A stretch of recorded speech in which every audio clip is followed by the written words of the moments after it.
This episode is brought to you by the new Central Gulf campus of the Northeast Maritime Institute in Houma, Louisiana. Welcome back to the Merchant Mariner podcast. I have with me today the president of the Northeast Maritime Institute, Mr. Eric Dawicki. Thank you for joining me, sir. Oh, it's great to be here, Tim. Thanks for having me. In our pre-interview discussions, I know we have a fair amount of ground to cover. I believe you said you were born into the industry in some sense and found your way to the Coast Guard, and now, 30 years later into this Northeast Maritime Institute. Um, Tell me first, where were you born? What was your family involvement in the industry? Sure. So, again, thanks for having me and thanks for doing a podcast on such a crucial industry to the United States. Um, so I was born into it with two families. My mother's family were the Giffords, who ran, quite a large part of the whaling industry. If you've read Moby Dick, it's a lot about my mom's family and the people around my mom's family. So it's kind of a neat industry, and really the whaling industry was kind of the basis for how the merchant marine really operates and how it became successful in the future of maritime trade and commerce in the United States. And then my grandfather's family were basically kicked out of Poland in 1909 when the Bolsheviks started their first wave of their invasion into Poland. And so they came to Massachusetts. My granddad was 9 years old, and they bought a big tobacco farm in western Massachusetts on the Connecticut River. And which people always say, tobacco in Massachusetts? It actually is. It's the wrapper that wraps cigars, and it was a huge industry in the early 1900s. But when he was 9 years old, he got to actually drive the boat that he took to come to the United States and fell in love with the ocean. And as he got older, he ended up he was kind of an eccentric guy. Um, he ended up doing all kinds of weird jobs every winter to see what they were about, what they were like. If there was ever a guy that was promoting dirty jobs, it was my grandfather, and experiencing them and really figuring out what America was all about as this immigrant. And but his passion was going to sea, so he ended up getting on the Woods Hole Oceanographic Institute's first research vessel called the Atlantis, and eventually became a skipper. Um, and would join these vessels, invested in ferries and other vessels. And my dad ended up going to work for the Woods Hole. Um, Actually, it was the Massachusetts Steamship Authority, which were the ferries going from the mainland to Martha's Vineyard and Nantucket, which are now kind of these fancy ritzy islands. And basically, my dad started there at 15 years old as a wiper of engines, and became a chief engineer at 23 years old. Um, and so we've got these two sides, two very different families, these swamp Yankees and these immigrants that came together. And, basically, our saltwater and our maritime heritage is really inspired by, history and tradition. And then this passion that, was driven by my granddad. And it was really kind of a cool thing to, grow up amongst. And we live in Fairhaven in New Bedford, which is the largest fishing port in the United States. And basically, with that, we owned a couple of scallop boats, and actually, would putter on the scallop boats at 13, 14, 15 years old. And then I entered the kind of the commercial side by joining the Coast Guard Reserve at 16, and then going to boot camp and doing reserve active duty during the summers in what a program called the RK program. And it was when you were in school, high school, and college. Whenever you weren't there, you were in uniform for your active duty stints, usually the whole summer and sometimes in between during breaks. But yeah, that's how it all started for me, really.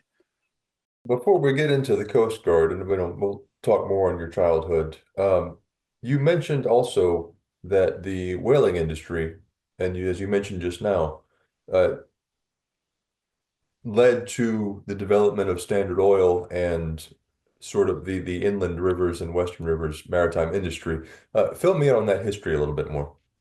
Sure. So the whale oil,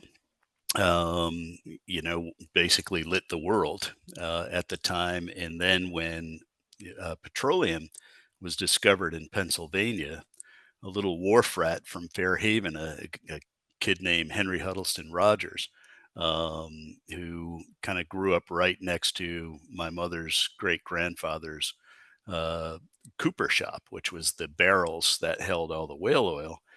He lived within 50 meters of this cooper shop. Um, and he ran off to Pennsylvania in his late teens, early 20s, and started buying up um, uh, land and starting to drill for oil. And he patented the refining process of oil. And and he was the last guy to hold out to Rockefeller, who owned Standard Oil and was building it.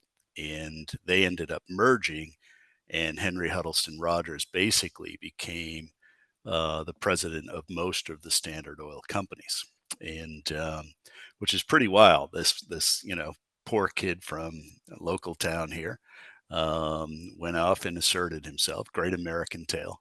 Ended up becoming really bright. He was not college educated, but yet would debate with Congress and fight with Congress about anti-monopoly rules and these type of things that they were dealing with at the time.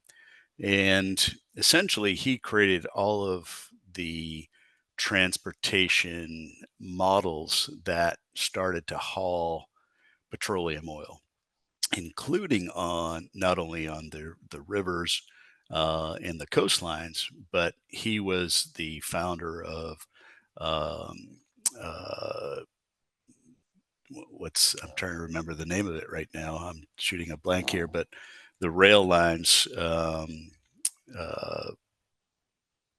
what's the Southern rail line? It was out The of Virginia, and it's I Norfolk want to Southern? Norfolk Southern. I was saying Georgia Southern. I'm like, no, that's a university, but but Norfolk Southern, yeah, and he was the founder of that, and basically they started to integrate rail and um, river transportation, which is kind of cool. That here's this kid from my hometown that ended up rebuilding all of our hometown, which is it's a beautiful little place that Standard Oil money built the town hall and the library and the high school. And if anybody's really interested in that, maybe they can Google Henry Huddleston Rogers as well as the town of Fairhaven architecture, and you'll see this brilliant little town. And we're not rich people. We kind of grew up as hardworking blue collar workers, and but yet had access to all these beautiful buildings and this beautiful architecture. And it's kind of a neat story when you really think about it. And I kind of wish the story would be told more, um, because he really kind of created the oil and gas industry as we know it today. Well, were Huddleston's efforts one of the earliest or the first um, transportation activity we had of these massive quantities of oil from up north all the way? Like, where was he shipping all this stuff? This was starting to get shipped from Pennsylvania. Um, you had the rivers going up by Pittsburgh, for example, and you started that inland concept, getting that oil to the coastline and then being redistributed as well as, through rail. But and then, of course, the oil and gas industry started to shift south after it was pretty successful in Pennsylvania. Pennsylvania was the first place where where we really understood the oil and gas industry. And we learned a lot of lessons from that industry. Being there, we kind of didn't have as sophisticated systems as they eventually developed in, say, Louisiana and Texas. Um, but pretty cool history, that's for sure. Well, getting back to your personal story, of course, you said your mother's family and your grandfather were, mariners of a very different sort. Um, what did your parents do? Were they involved as well? Yeah, so my dad went to sea, starting again at 15 as a wiper and becoming a chief engineer on the ferries. But he would take winters off and go sail on tankers or research vessels and things like that to upgrade his horsepower on his engine ticket. Um, Brilliant guy, kind of a local. Well-known guy because he was very clever, could fix anything, rebuild anything. He ended up spending a lot of time in Louisiana building the ferries down there in Morgan City, and he absolutely loved Louisiana. And my mom, she stayed at home raising five boys while he was away, going to sea, and a little 5'2" lady that she'll be 87 in January. She lives with us here. We make sure she's okay and well supported and got everything she needs. And she's a real true swamp Yankee. And I kind of relate to my mom. And the swamp Yankees. I'm having a great time right now building this campus in Houma, and the whole um, the bayou area reminds me of home here because it's a bunch of people that build stuff, work with their hands, some of the smartest people in the country, and I've been all over the country. I've been all over the world. And literally some of the smartest people are from these type of areas. And it feels like home when I'm down in home. It really does. In the nature of the personalities and the get it done attitude. And it's pretty cool. It really is. But my dad loved it down there. He loved it down there so much he built, I think, three or four ferries there, which is pretty cool. Well, we're of course recording this just after Thanksgiving 2024. When is the Central Gulf campus due to open? So we're looking at January, being steady, starting to schedule out courses. We're probably going to run a course in December here. The classrooms are ready to go. Um, the Hewitt trainers are ready to go. We've got um, lady that used to be the compliance director for OPIDO. She's coming to work to start all the OPIDO courses. We'll focus on our reputation is on Coast Guard licensing and all of those courses, and we're also developing um, courses for port facilities and their workers, such as OSHA courses. And we just did a project for Nucor Steel up in Tuscaloosa, and it was kind of a cool new program to teach survival for personnel working on the port facilities if they fell in the river, and how to fall in the river, and how to you know basically tuck and roll. And we actually together we created what we're going to label the Tuscaloosa roll. And the Tuscaloosa roll is literally how you just kind of do a tuck and roll concept of falling in the water and surviving. And so we spent a few days with those folks, and had just a great time of working with those people and those employees that really work hard every day. And we're eager to learn about what if you fall in, that fear factor. And so I actually got to do that training program with my son, who was just an excellent swimmer, lifeguard when he was a kid, and has been working with me teaching personal survival techniques on the international side, and he's been doing that since he was a kid. When he's home, and we had a great time, and you know what we didn't realize is what we were getting into is a bigger and broader scope to teach people how to take care of themselves in these work environments that can be dangerous at times. And if something happens, want to make sure they're okay.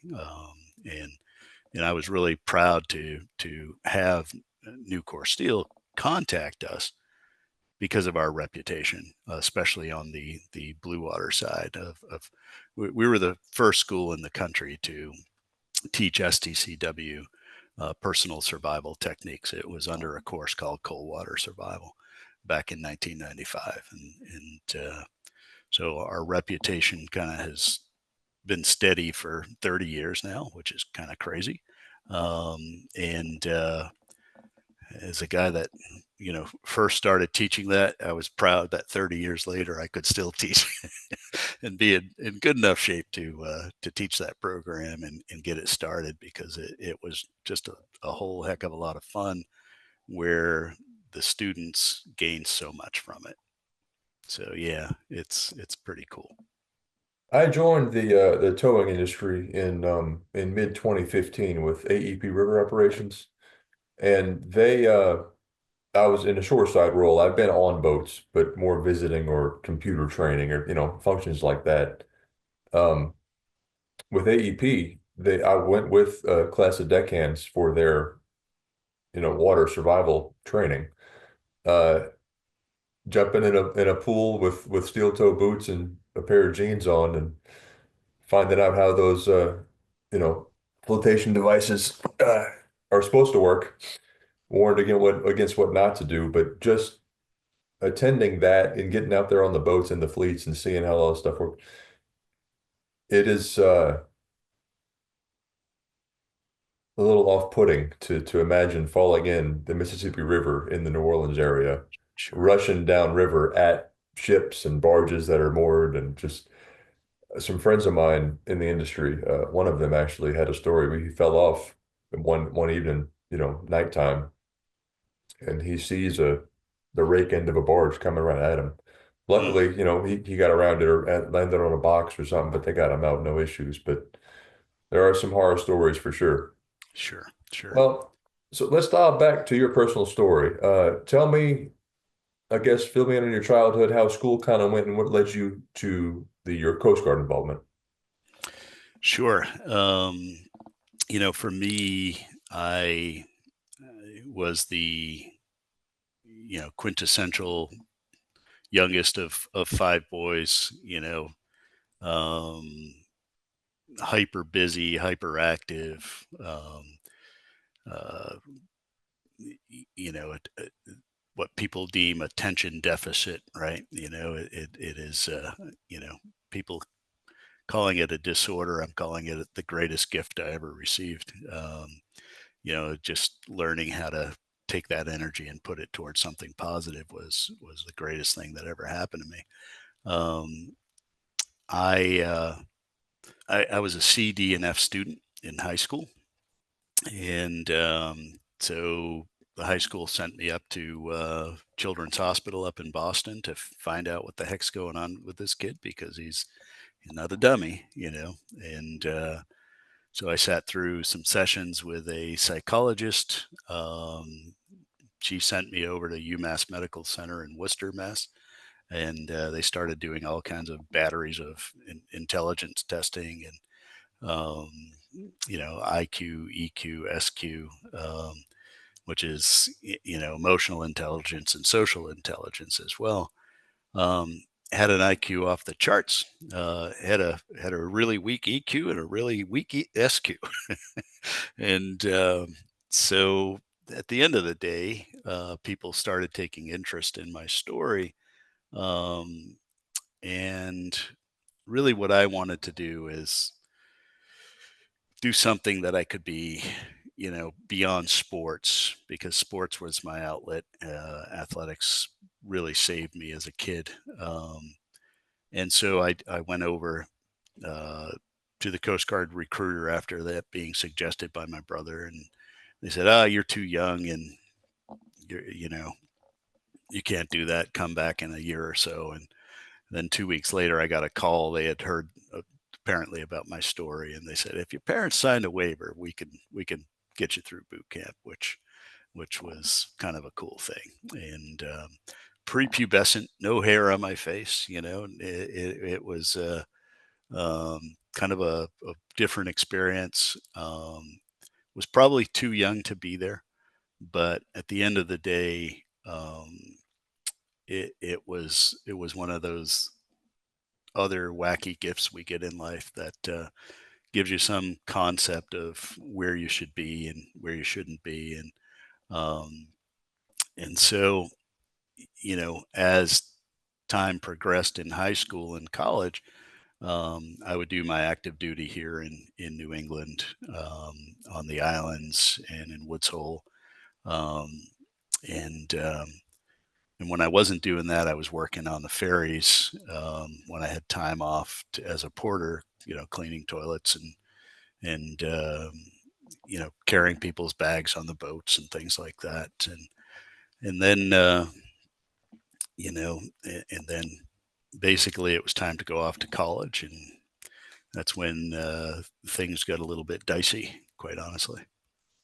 Before we get into your time there at Arkansas State, fill me in. How was Coast Guard boot camp at 16 years old? It was too much fun, and that's probably why I was too young. I will admit that my brother came home from boot camp and he said, "This is what's going to happen on day one. This is going to happen on day two." And he wrote it all out week by week. And he said, "You just have to get through it." Um, I think what I realized, as a kid in an adult's world is physically, I even broke records. I was incredibly athletic, incredibly physically fit. Um, I'm the runt of five boys, and I'm 5 years younger than the next youngest, and quite honestly, as a result of trying to keep up with these guys, I was turned into quite an athlete and quite fit. Um, what I didn't have is an understanding of how the world worked, so I had to grow up really fast and learned about um, kind of deficiencies in the human spirit, right? And you're told to act and think and perform one way, and yet you saw some others that were even in leadership positions not acting in the same way that you were told you had to. So I grew up awfully fast, and I was actually telling my youngest daughter a story about the first time that I really witnessed the character of a human being absolutely deficient. And um, in boot camp, they basically take you and they had these guns at the time, and they'd shoot you in the arms with all of your vaccines all at once. And what would happen is you would end up with this horrific fever. Um, and we were, laying around that night, and people are starting to get, you know, sick.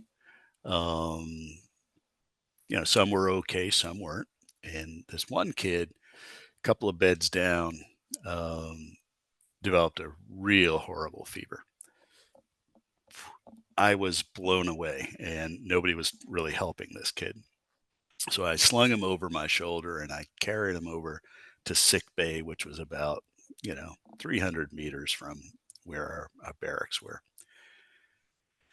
And I got stopped um, by this company commander, and because I didn't ask permission, I was in big trouble. And I thought to myself, this isn't what I grew up thinking that the Coast Guard was. And it was my first challenge of, they kept me up all night, pointing at my nose here, standing at attention, and here I am, 16, 17. I turned 17 while I was there. I can't remember the time frame. And, um, and they're in my face. They did what was called a wolf pack. And this wolf pack is surrounded me by the company commanders who were there throughout the night and telling me all kinds of bad things at the time, what my mother was and her inappropriate behavior and all this type of stuff. And, just trying to get in my head, trying to break. And I realized that, things can go in a terrible direction with human nature without too much influence, right? And when you believe your own bullshit, basically, um, and you believe in lies and you don't really encourage honesty, integrity, and morals and values, right? You can get yourself into some trouble. So I wasn't having it. I wasn't buying into it. And about 4:30 that morning, my company commander came in, who was this huge lineman type of guy, black guy, Freddie Lewis. And I've never been able to find Freddie Lewis, in my later years. But Freddie Lewis came in and he started pounding on these guys. And how dare you mess with my kid, one of my kids. And my reality shifted from I have no faith in this system to immediate seeing that one person could shift the energy of getting something that was awfully wrong heading into the right direction. And so, you know, that was the thing I learned the most. And ironically, back in the 80s, the Army was doing this Army of One campaign, saying one person can make a difference. And this was the marketing at the time. And I realized with my company commander, that Freddie Lewis, as one human being, did all the right things, not just for me, but based on real basic moral code. And it gave me a true faith in humanity. It really did. And it was my first lesson that people are inherently good. They're not all bad, and they just need a chance to be good. And well, I'll tell you, I will take that one to my grave. It was the first time I really saw something that was awfully wrong and painful shift into something that was awfully healthy and generated hope and a value stream that we can all be proud of, at least as Americans, right? And I think that was a kind of a cool experience for me. And how did the reserve duty in the summers, how was that for you? Honestly, good and bad. I got a lot of experience, but it was so disorganized at the time that most of my paperwork was never processed. And the the reserve really wasn't organized at the time. And as a instrumental part of the Coast Guard, it certainly was in other branches of the service. The Coast Guard really didn't know how to manage it. And even upgrading was always kind of shifted because paperwork was not being handled properly. But the actual events of getting on the vessels and going on search and rescue missions and drug enforcement missions and fisheries missions, it was outstanding. It was one of you just saw why it was so needed at the time. In the 80s, if a recreational vessel even lost, you know, fuel, or they ran out of fuel, the Coast Guard went and took care of it. Now we have Towboat US and groups like that. But yeah, it was really outstanding in terms of the service and what the people were doing mission wise. I mean, it was just fantastic, and it's really what I believe the Coast Guard is, and really, you know, should continue to be always about serving the public and, never putting your own interests ahead of the public interest. And yeah, I absolutely fell in love with the Coast Guard from the mission standpoint. Are there any missions details you can share of maybe the most interesting or most fun you had out there? The most I think interesting was always responding to people in need. Um, in terms of things that happened, there were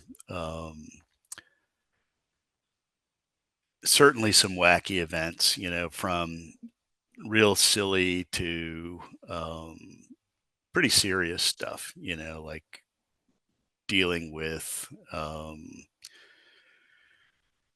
you know, casualties to, um, people just being out of fuel, something like that to actually trying to figure out how to board vessels that were suspected of drug dealing, for example. In the 80s, in the Miami Vice era, you had a lot of yachts coming up north that were suspected of drug running, and we're listed as Category 3 vessels, and we were trying to find one in particular. And I remember being really nervous as a kid, and we ended up, the fog was so bad that they called the whole event off, and I was kind of like, I'm too young for this. What are we expecting? And you know, I mean, for me, I think the best of it was being underway.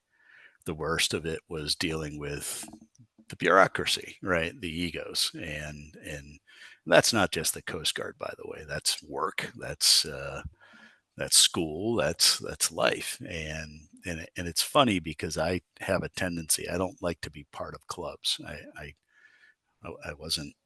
When I was in college, I wouldn't join a fraternity. I thought they were the most ridiculous things ever created for any human being on earth. Why would you pay somebody to, be part of a club? I don't join golf clubs. I don't join tennis clubs. I don't, I just don't, I'm not a club guy, and, but I love people, man. I just love people, and I love their stories, and I love to get to know them. And I don't care where you're from. I don't care what you look like. I don't care what God you pray to. I've been to 87 countries as well. I love people. People are pretty much the same wherever you go. They have the same basic value sets, the same conditions, whether they're rich or poor. Everybody's just trying to feed their kids the best that they think they can. Some are luckier than others. I'm not sure people who are rich are luckier than people who are poor, quite honestly.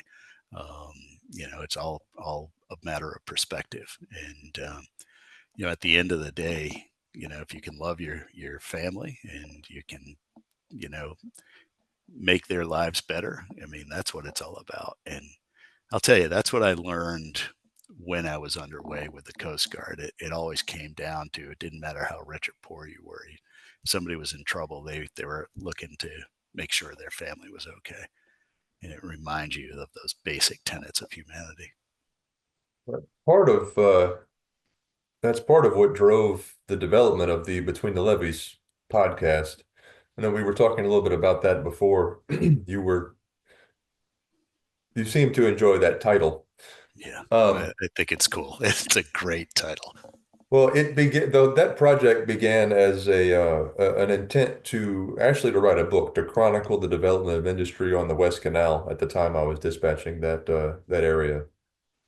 And in about 35 episodes or so into this doing this podcast, I found out there was a book written by Melody Golding called Life Between the Levees, where she did a very similar thing well before I did, interviewing captains that she had access to as with Golding and chronicled their stories, the older generations. It's kind of what I'm pursuing here.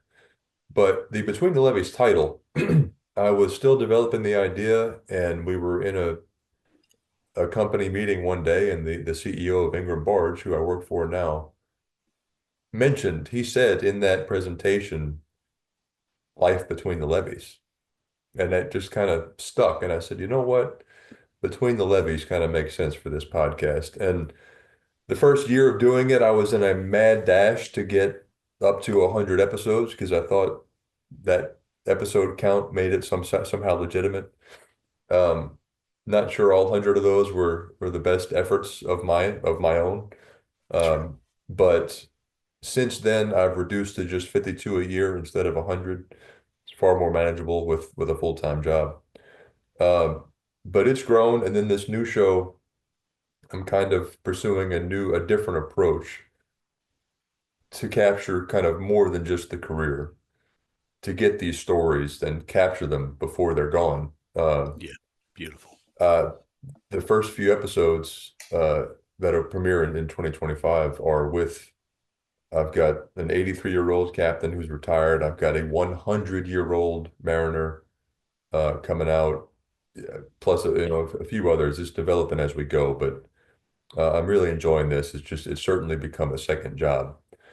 Um, but back to your story, how long were you in the Coast Guard? And when you went to Arkansas State, I guess fill me in on that journey to Arkansas State.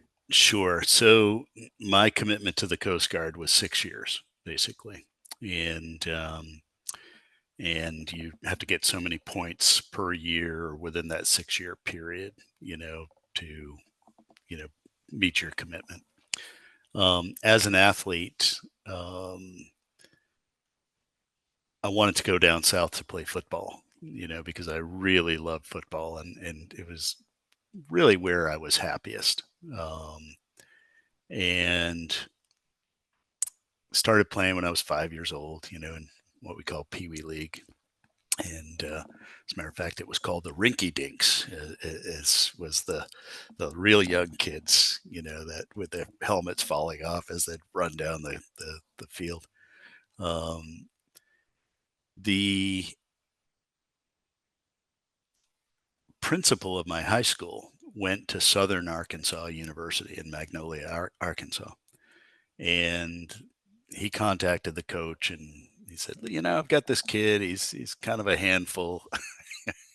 Why don't you guys take him and get him through college and go from there?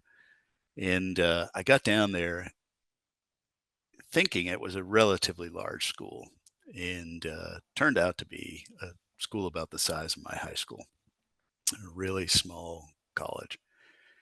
And so I called my cousins up in Marion, Arkansas, right across the river from Memphis. And I said, hey guys, this isn't what I envisioned. I really was hoping to do something larger because I had opportunities at, Boston College, at Holy Cross, at UConn. And they were like, you know what? Our friend played at Arkansas State, which is, it's pretty good program. It was actually Division One AA at the time.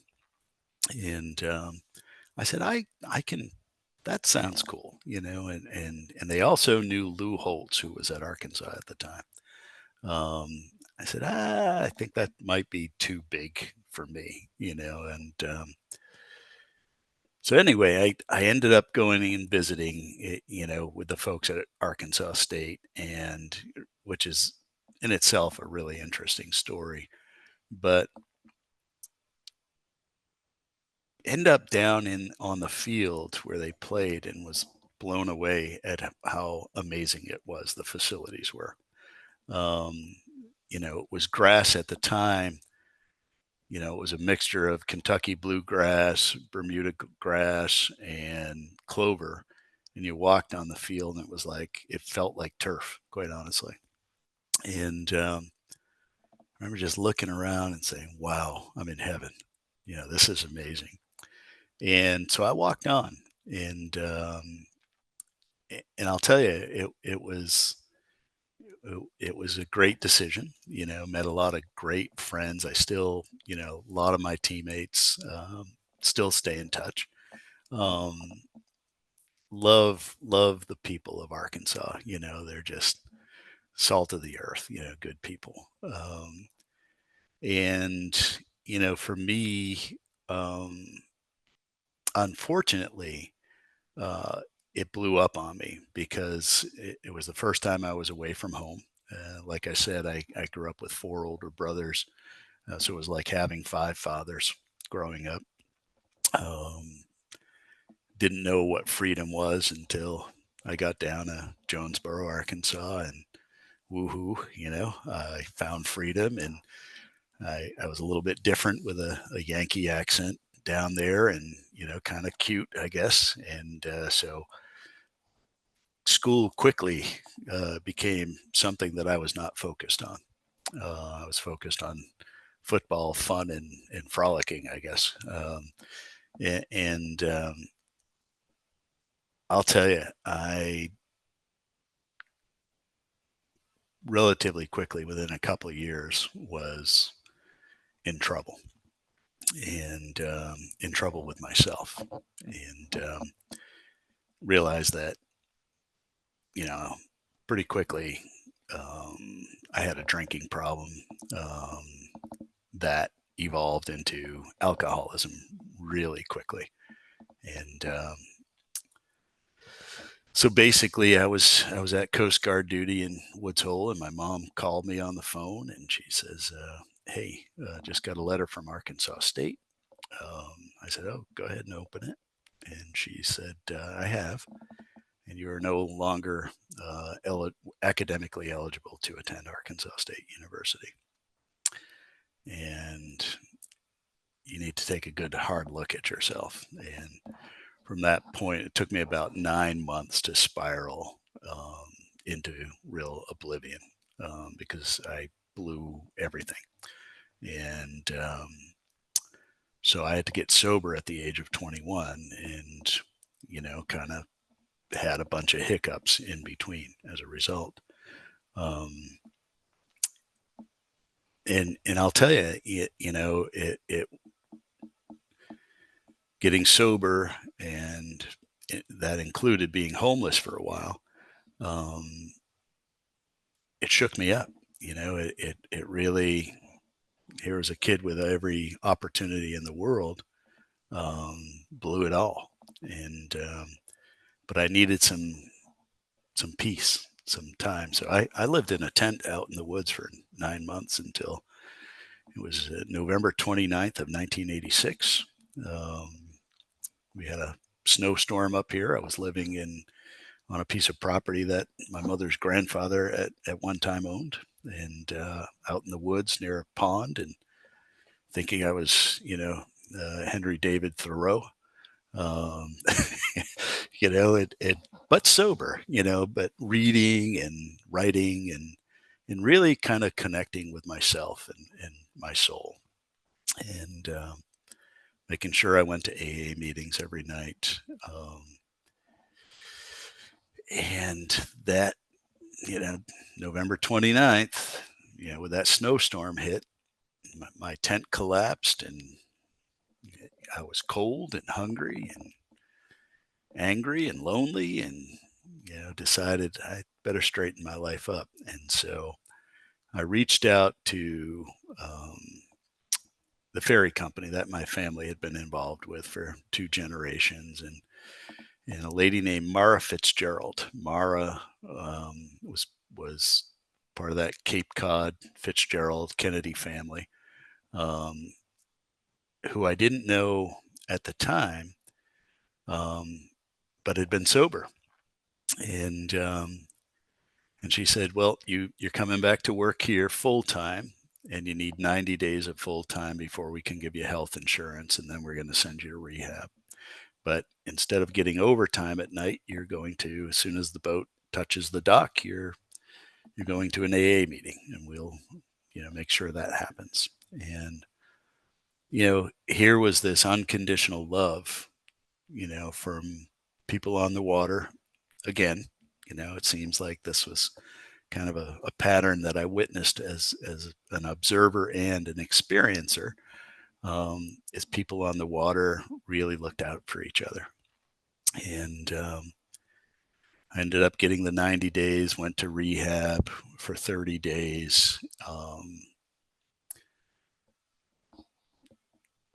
For some reason, they thought when I was done with rehab that I should become a stockbroker.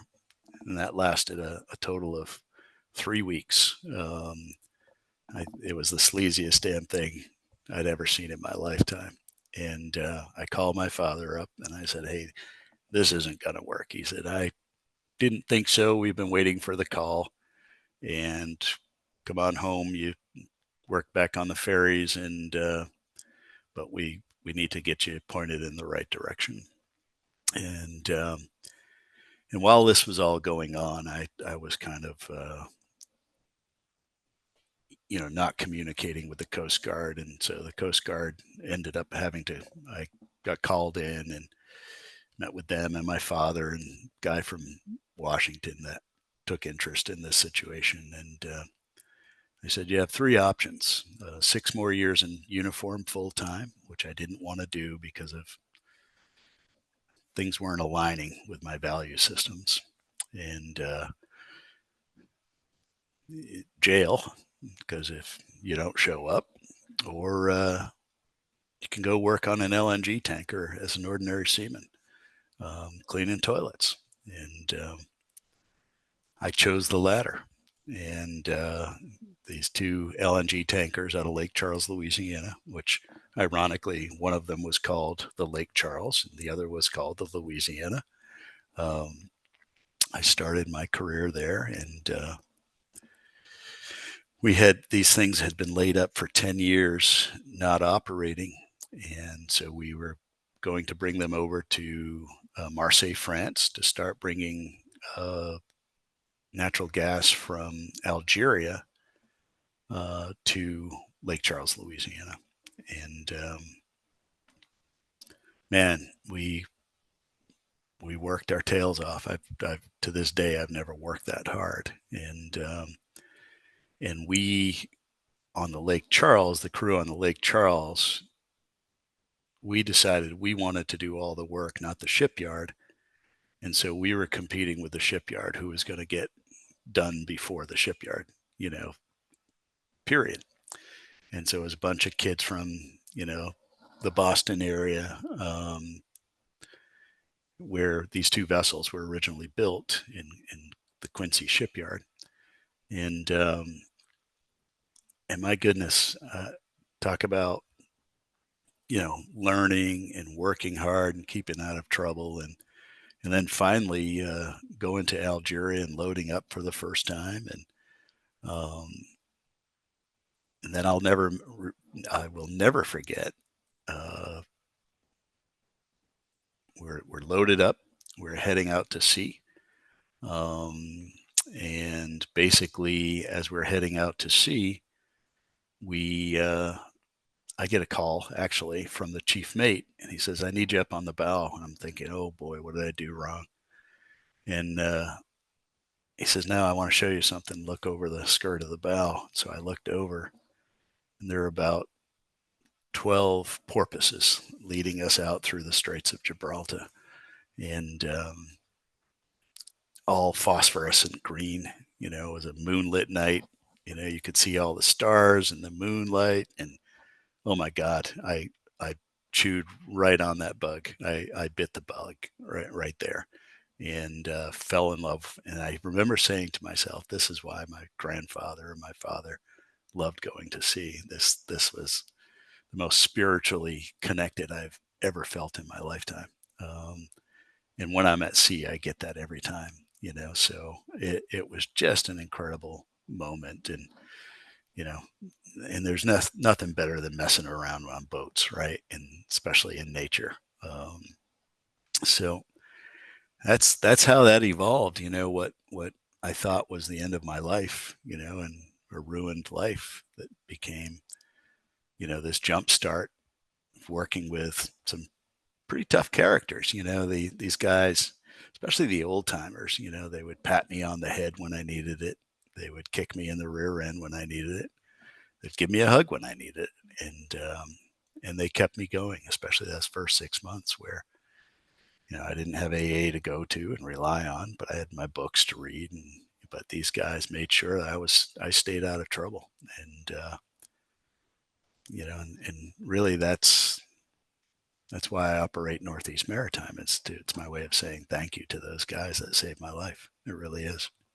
I've yet to take a paycheck from Northeast Maritime 30 years later. So it's a it's definitely my passion project and my way of saying thank you and providing a little grace in the world, because it really did save my life. Well, from spending, you think you said 9 months in the woods in a tent to all of a sudden on an LNG vessel, maybe not the best of jobs on board, but what was the experience for, I guess, for the first time leaving out of Lake Charles? Did you ride Lake Charles all the way to France?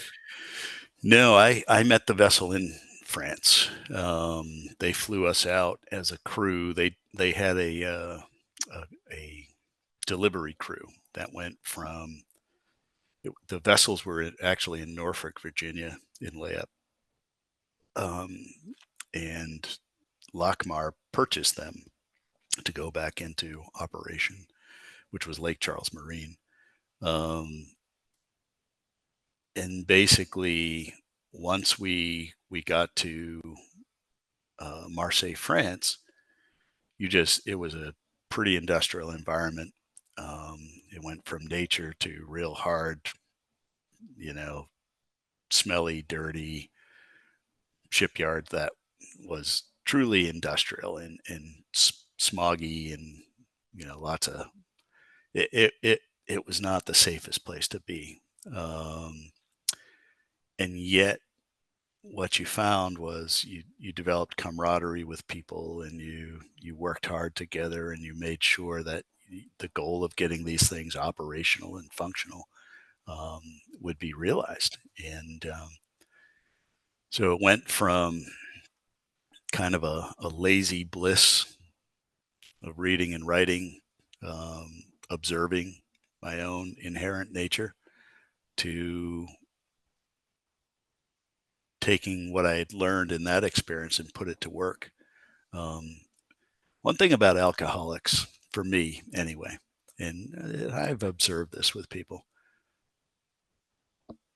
alcoholics and addicts are, once they figure out how to stay clean, they're the hardest workers out there, hands down. And again, this is me. I've been sober. It'll be 38 years in March. Um, I've got to tell you, hardest working people I've ever been around.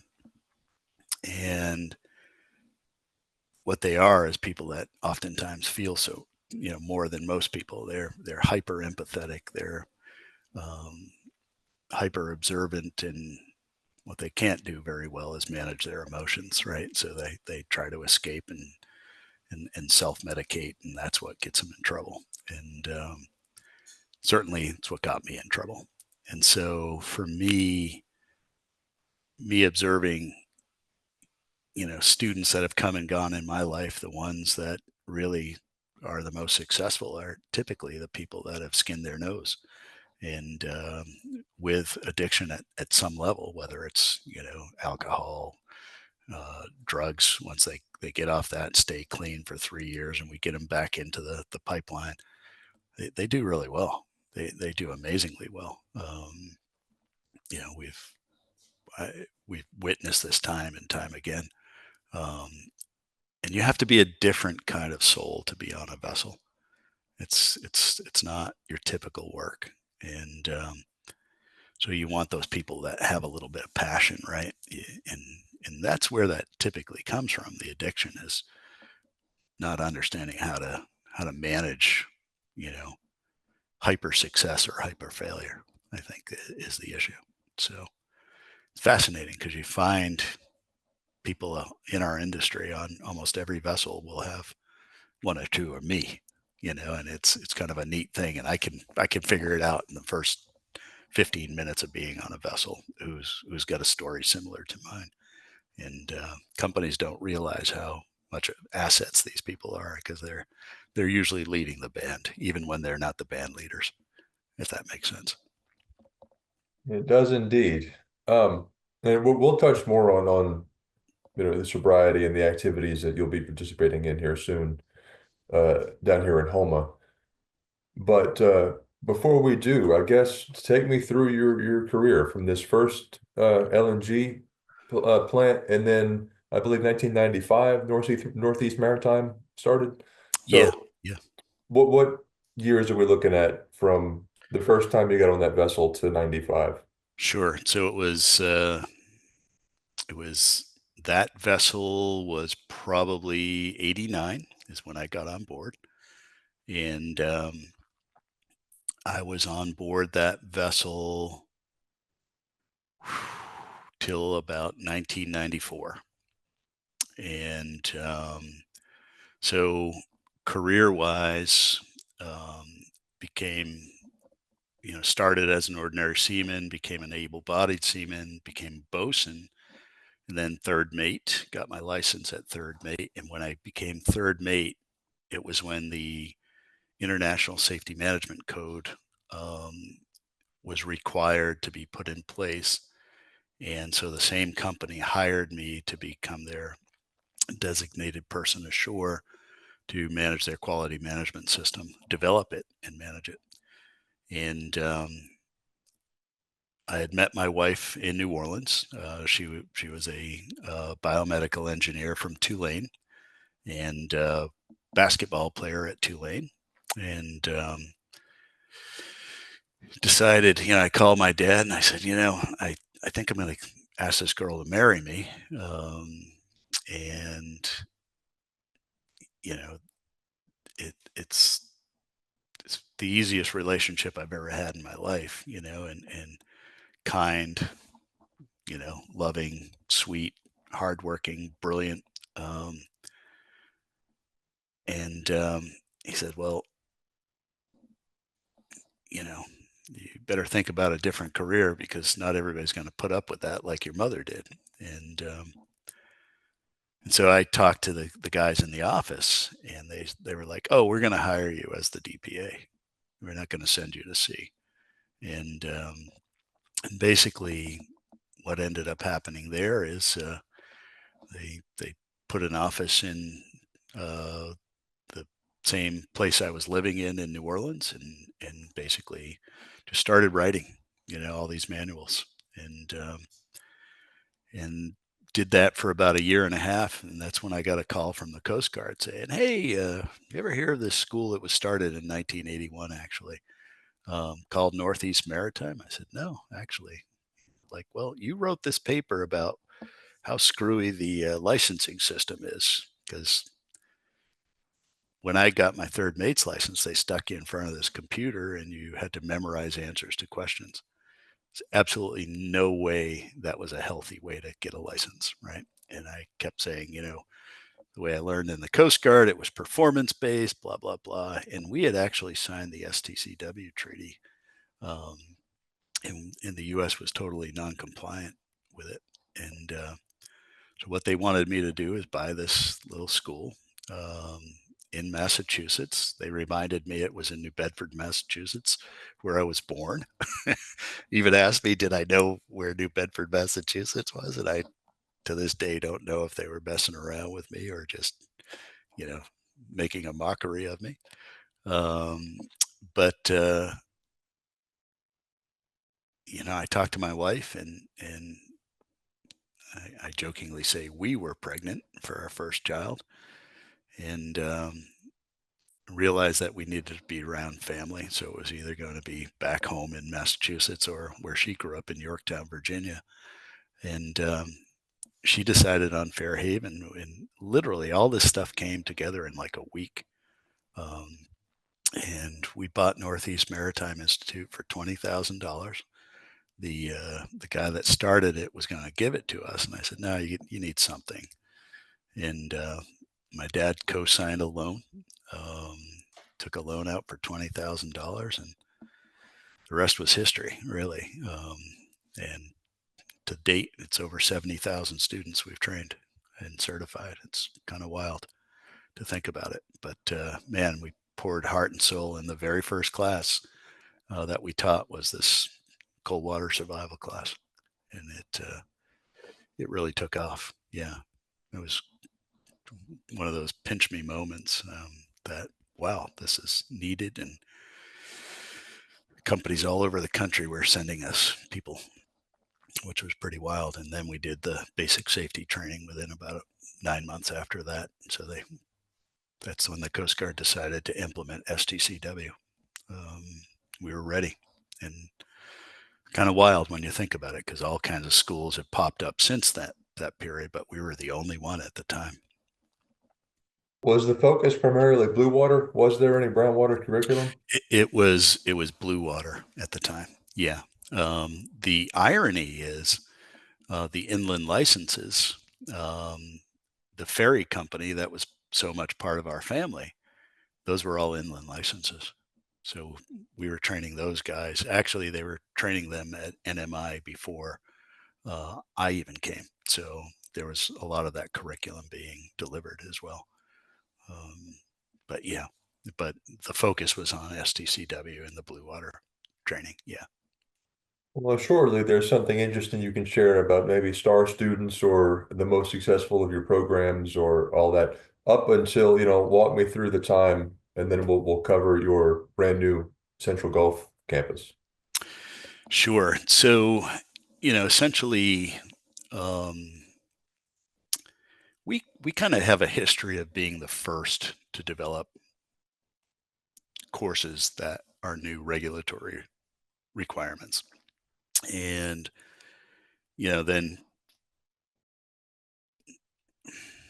I think the focus has always been to make sure that we're not teaching towards any tests. We're teaching people how to perform safely in the field. We learned very early on not to have corporate contracts per se, or work with any. The previous owner had a setup with a union up in Massachusetts, or up in on the East Coast, and I inherited a big problem with those guys. And matter of fact, we broke that all up.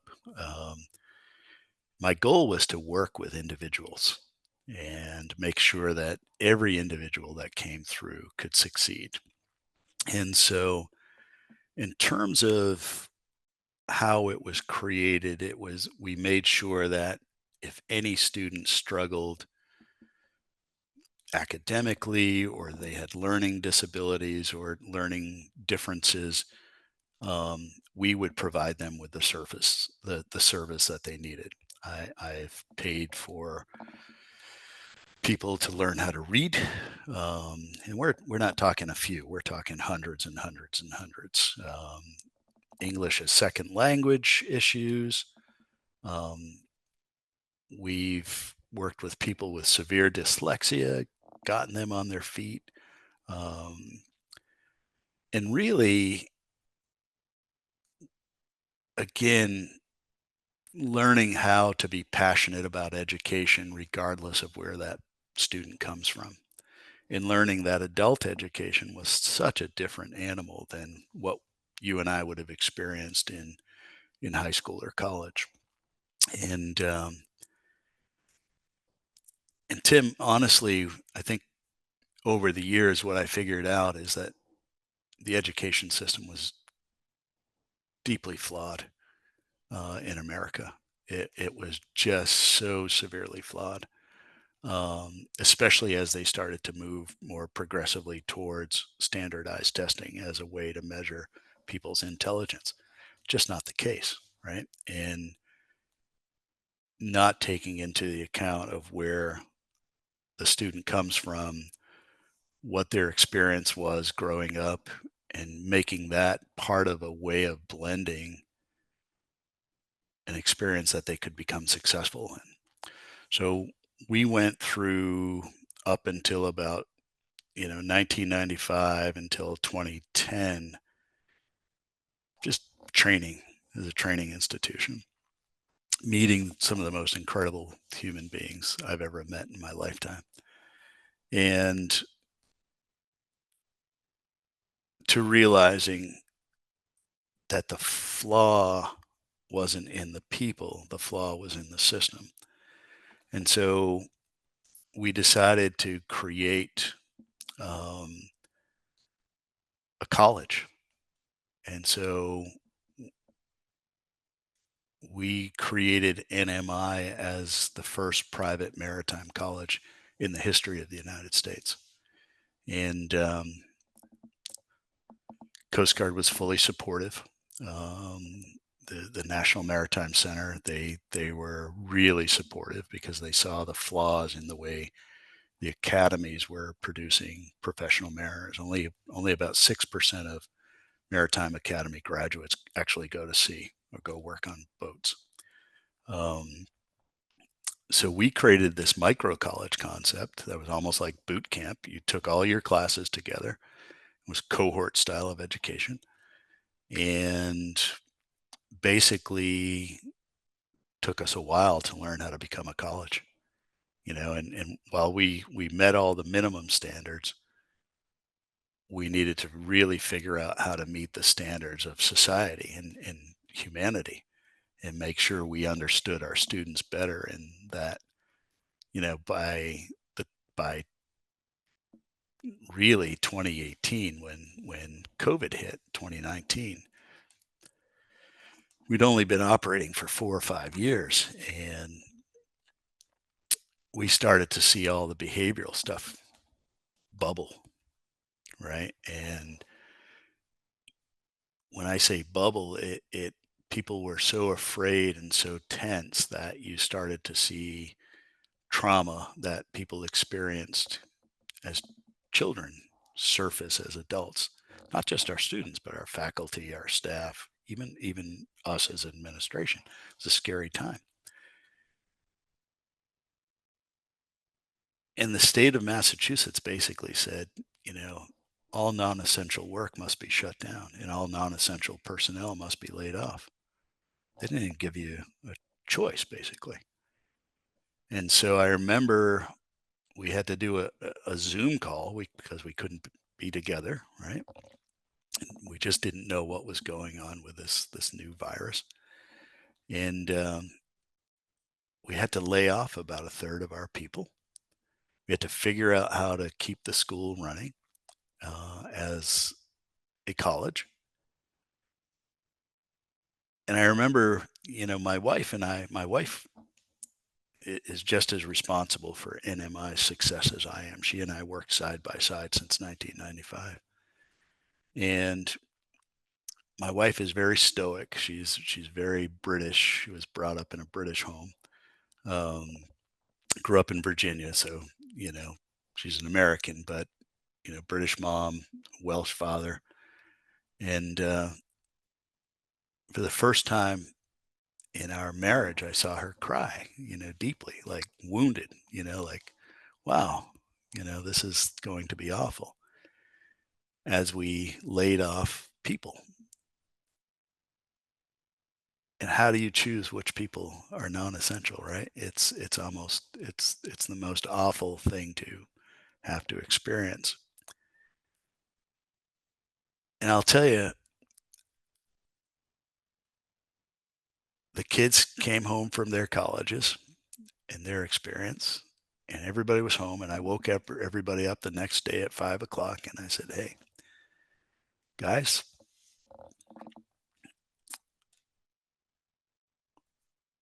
we're going to work. We're gonna digitize all of this curriculum and create the most robust maritime online learning management system ever created, and we're gonna figure this out." And I'll tell you, it was my wife, my kids, and I that we were in our own little bubble. We would go into work every morning, 7 days a week, because they would do their college work as they were there.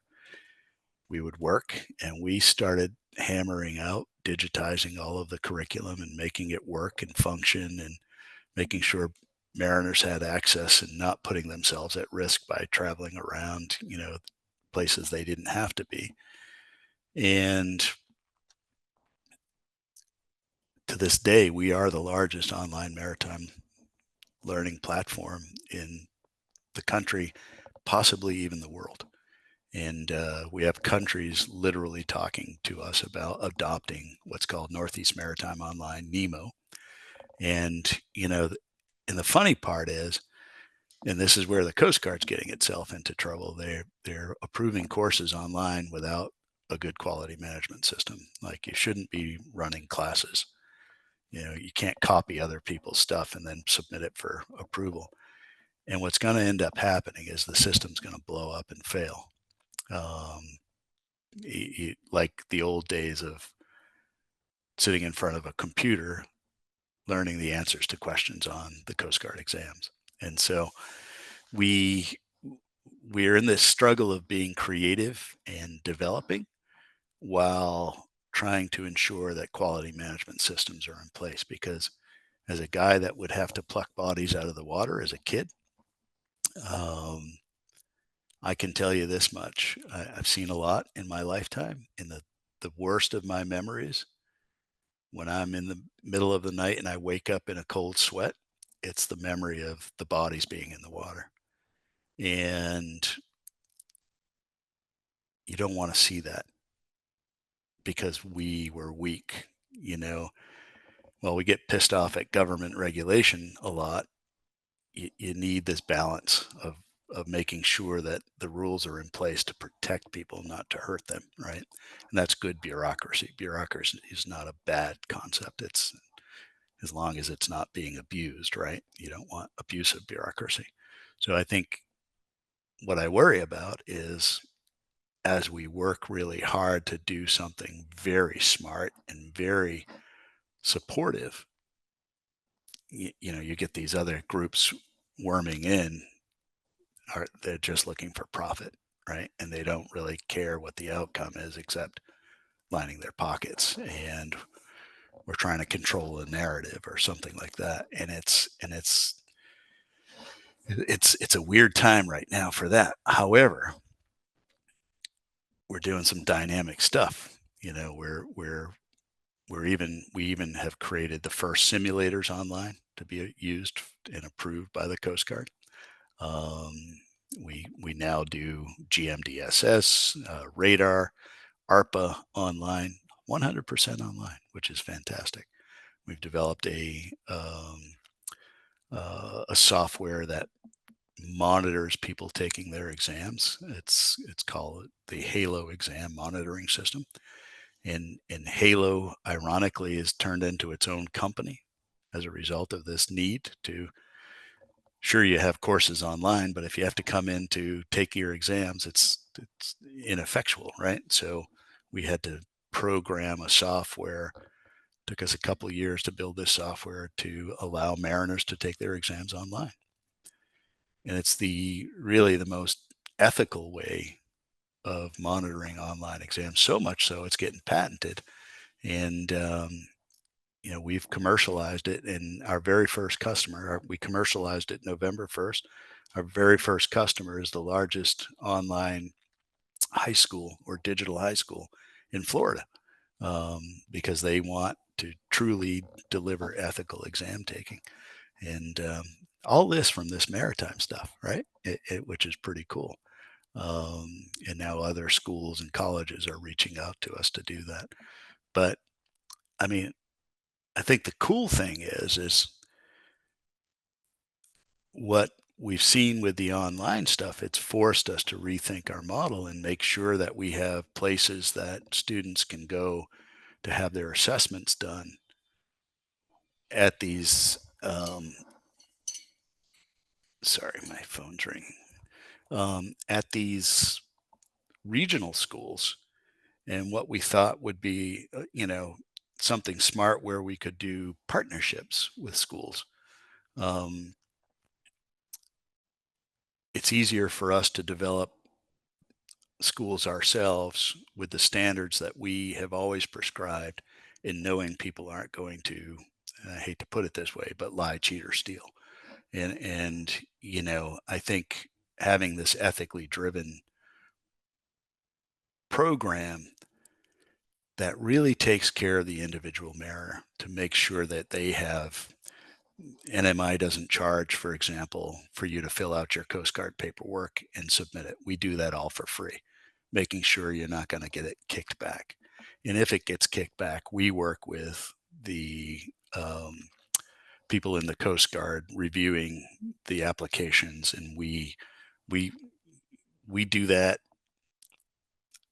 because nobody should be charging a mariner to fill out their paperwork. It's about as heinous and as sleazy as it gets. Right? To me, as a mariner, knowing my brethren are out there being charged because they're struggling with filling out their paperwork. And so you don't even have to be an NMI student. You can send in your paperwork for us to review at NMI, and we'll still submit it for free for you. And I'm excited even more so that that's going to take place at the Houma facility, because the bulk of the industry is in the Gulf, right, for the U.S. And we just haven't been supporting people down there. And so I think if we can do what we've done in New England for the last 30 years, we'll be able to really do a good service down in the Gulf for these mariners. So this is why, Houma is developing. This is how we got there. Is we needed a place for our mariners to go. I think the cool part about Houma, by the way, is we're going to have dorm rooms. We're going to have 40 dorms, and places where a student can go and study, um, have some quiet space, and not be doubled up with anybody. Um, so I think that's really, really exciting about Houma. And it's right on the intercoastal, it's which is really cool. This facility, um, since we bought the property, that we bought it in a very blighted neighborhood. The neighborhood is already bouncing back. People are buying all the blighted properties and redoing them. I'm really excited about that. Um, and yeah, it'll be a cool hub for people from Texas to Florida to go to school. And I think the cool part is it is truly in between the levees. I think it really is cool. And this will, be a mariner school. And I tell all of our students, this is your school. This isn't, you don't own anything in life. And that's a cold, hard fact. Everybody who thinks that you own stuff, that's just the biggest bunch of bunk we ever get told in life. We're stewards of things, and that's how that works. And so the mariners that I've met down in the bayou since we purchased this, they're coming by all the time. They're so excited, and they're so values driven that sometimes they'll come by and help work, and just let me give you a hand because I'm down there. I've been down there since June. Um, I think the best story is Captain Kenny Brown from Maritime Throwdown, who I've known for a few years and I've tried to support for a few years. I was pulling up floors that was full of black mold and all this just gunk, and he drops in and rolls up his sleeves and he's right next to me and it's the two of us cleaning this place. That's community, right? That's creating this concept of community, and you can't ask for anything better than that. And it's for me, it's been really nice for the first time, and I think this is the hardest I've worked in 30 years physically, and it's been really, really nice and fun. And you can see when you care about something and you're putting your own energy into it, it start to come back to life. And yeah, I'm so psyched about this opportunity for people in the region to have a school that they can call theirs. Well, tell me, I guess, what will be the focus of the new Central Gulf campus? Is it you're going to have more of a brown water focus, or will it still be blue water in the Gulf? No, it's all of the above. It's we will have a brown water area. We will have a blue water area. We will have um, offshore petroleum area. We will have OSHA for port facilities. And those will be the four primary areas that we'll be training people in and certifying them in. And, the blue water looks like we can start right away. The brown water, excuse me. I got all those courses approved. So basically, what you're doing is getting people from deck to the wheelhouse. So that's going to be pretty cool. And then we've got a 500, 1,600 ton master's license, real vacuum in the region. So we're going to be running that course probably in December. And it's going to be a combined online course with in-house, exam prep, getting people ready to sit for their exams, really teach them how to do the work. Um, and then we'll probably start basic safety training in in January, and then the OPIDO training. The person we've hired to take on that division is coming in mid-December, so we'll probably start teaching those classes probably February, March um, is the soonest we can get that going. But OSHA training is already started um, with Nucor Steel, and hopefully other facilities. We're doing all the maritime OSHA training, and then we're creating an inland basic safety training program. Actually, that's what I'll be doing this afternoon. Is I'll be developing more of that curriculum. So it's it's going to be fun. It really is. And I think you said you'll be integrating the maritime throwdown and letting Kenny Brown get in front of some classes there. Absolutely.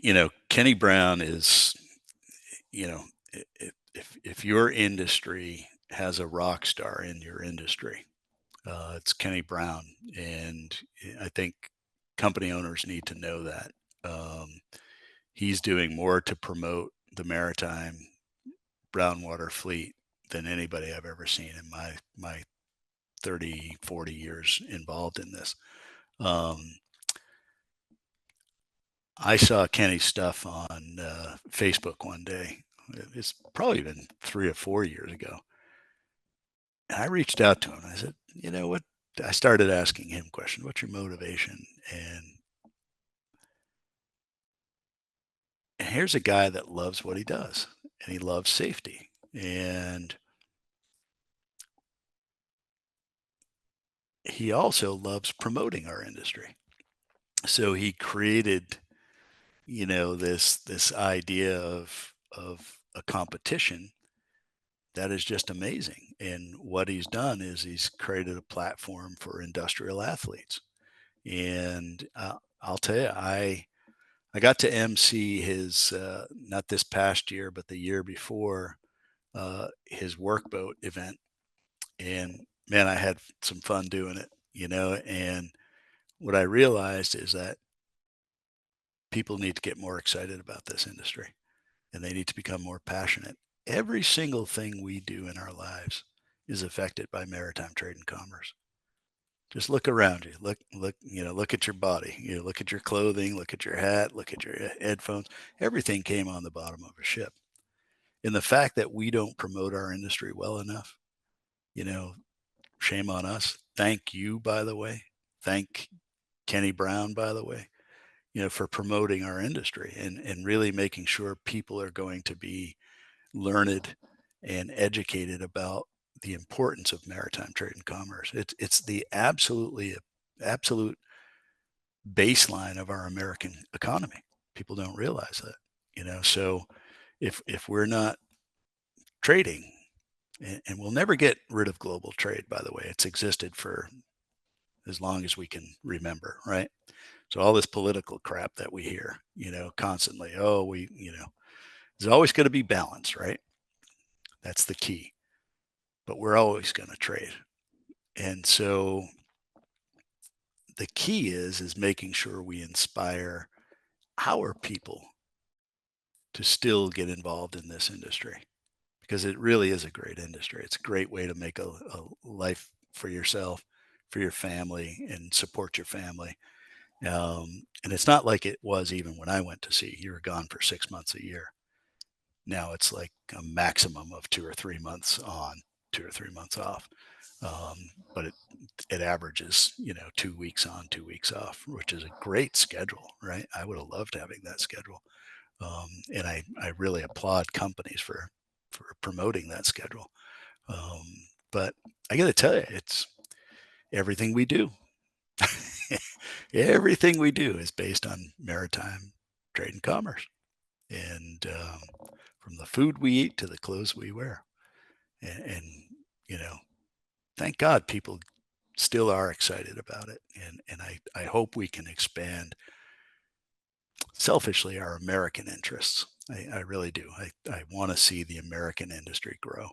I want to see more U.S. flags on vessels, or you know U.S. merchant mariners sailing, around the world, as well as making sure we can keep it up with what we have. And that's probably my hidden agenda, why I want to open these pocket schools in these other areas, because I think we treat people well enough to inspire them to want to be part of this industry. And again, no politics, no, I don't allow any of that stuff. It's just, good, hard working merchant mariners, and God, the unique culture really is. It's been one of the more surprising or most shocking things about this career I've had, again, in the industry for about 9 years now.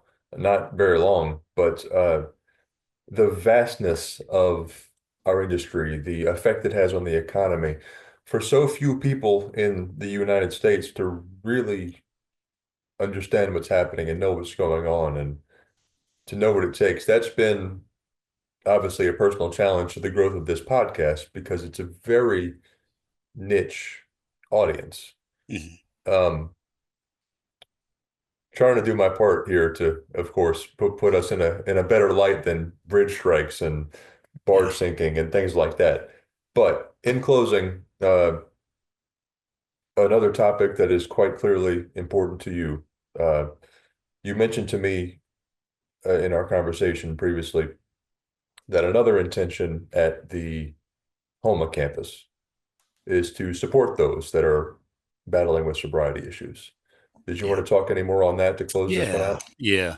No, actually go back to Homa in about 10 days.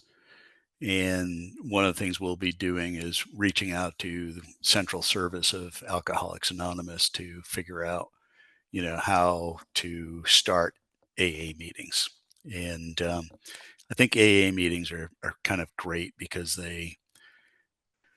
they're created to host any real type of addiction, right? And get people some good opportunities to heal and have therapy, especially if people don't have access to healthcare and things like that. Um, and that's the way it was for me. I had no healthcare when I first got sober, and so the idea that we can use this facility as a way to host an AA meeting um, is going to be really important to me. And again, it's my way of saying thank you to what you know God has given me. And I have to humbly make sure that people have access to healing and have access to hope. And that whole facility it's creating opportunity, right? And if we especially can revive that neighborhood, that the institute is going to start operating in. Um, Boy, that's a beautiful thing, right? And I always say, it's always funny when you're an outsider going into some place, and like I told you, I've been to 87 countries and usually working on some pretty serious stuff. And um, I remember saying this quote to one of our students who was from Tonga, and and she is the person that Disney created the character Moana after. And we were talking, and I said to her, I said, the ocean knows no borders. It doesn't matter where you're from in our world. We don't see regionalism. We don't see, nationalism. We don't see this or that. Mariners, even from all around the world, they have the same personality profile. It's really fascinating. Um, and we ended up doing a documentary. NMI actually has a Northeast Maritime Institute channel on YouTube where you can see a couple of documentaries, and one of them is "The Ocean Knows No Borders" with this lady and about her story. And she invited my daughters and I out to Tonga to go swim with humpback whales, and and it's about her being the first Polynesian female captain and how she broke the glass ceiling, and and this her story became a cartoon really, and creating hope, right? And so I think the beautiful part that I've experienced so far is you bump into people in our industry, and it's like you've known them for 1,000 years, and it's we just know each other, and we know what we've been through, and most people don't understand that, but the more support we can give professional mariners, the better it's going to be. And our industry is going to become healthier. Our companies, um, you know, they need that support as well. People, I hate, people saying, oh, the companies are this or that. Companies and mariners alike need to be supported. Those companies also have families that invested and, really took a hell of a lot of risk to create these businesses. We need to support them as much, if not more, to ensure that there are these great jobs available, right? So everybody must win. I think that's the thing for me is everybody must win. And I think if NMI can do its little part, you know, we I can rest at night. That's for sure. Because again, nothing I love more than this industry outside of my family, but this industry is my family, and it's just I feel like Forrest Gump. I'm always pinching myself. How did I get here? It's just wild, and nothing but gratitude to be able to play in this environment. That's for sure. Well, I'm glad to know you now, sir, and I do thank you for all you're doing for this industry, and of course for your time this morning.